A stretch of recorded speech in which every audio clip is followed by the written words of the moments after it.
முதல் மந்திரத்தை தாண்டி ரெண்டாவது மந்திரம் அதீத சக்தி இருக்கான்னு கேட்டால் ஆமாம். எந்த மாதிரி அப்படின்னு கேட்டிங்கன்னா, முதல் மந்திரத்தை சொல்லும்போது ஒரு மிகப்பெரிய வேலையை செய்யறதுக்கு எனக்கு அதீத காலம் எடுத்துச்சு. நான் ரெண்டாவது மந்திரம் சொல்லும்போது, அதை பாராயணம் செய்யும்போது எவ்வளோ பெரிய வேலையாக இருந்தாலும் சரி 1 மாதத்திற்குள்ள 2 மாதத்திற்குள்ளாக ஈஸியாக என்னால் முடிக்க முடிஞ்சது. இந்த கோவிலுமே அந்த மந்திரத்தை சொல்லி தான் உருவாக்கி கட்டணும். இந்த மொத்த வேலையும் 2 மாதத்திற்குள்ளாக செஞ்சு முடிச்சோம். இப்போ பாருங்கள், இந்த மந்திரத்துக்கு எந்த அளவுக்கு சக்தி இருக்குது அப்படின்னு. இந்த செயலை யார் செஞ்சாலும் 1 வருஷம் ஆயிருந்திருக்கும். நம்ம 2 மாதத்தில் செஞ்சோன்னா அதுவே இந்த மந்திரத்தினுடைய சக்தி. நான் முதல்லையே 2வது மந்திரத்தை ஐயாட்ட வாங்கிட்டேன் அப்படிங்கிறங்காட்டி நான் டைரெக்டாக இந்த 2வது மந்திரத்தை பிரயோகப்படுத்தி இடத்தை தேர்வு பண்ணுறது மட்டும்தான் இங்கே ஒரு பெண்டிங்காக இருந்துச்சு. இடம் தேர்வு பண்ண உடனே படப்படன்னு 2 மாதத்தில் கட்டி முடிச்சாச்சு. அவசியம் இந்த 2வது மந்திரத்தை எல்லாரும் உச்சரிங்க.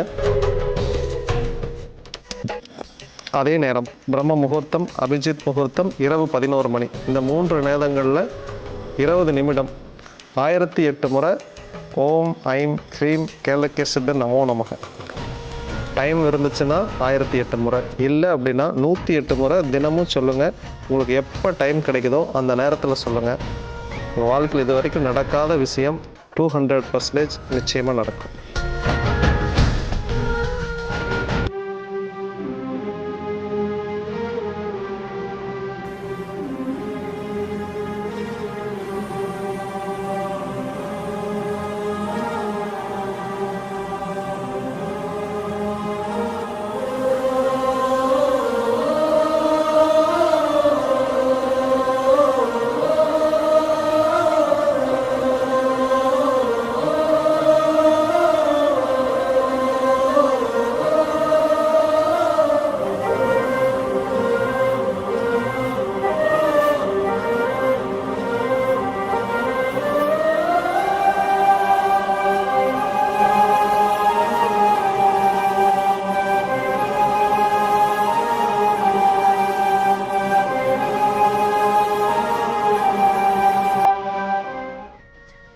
கேலக்கியர் சித்தரோட 2வது மந்திரம் ஓம் ஐம் ஹ்ரீம் கேலக்கியர் சித்தர் நமோ நமக.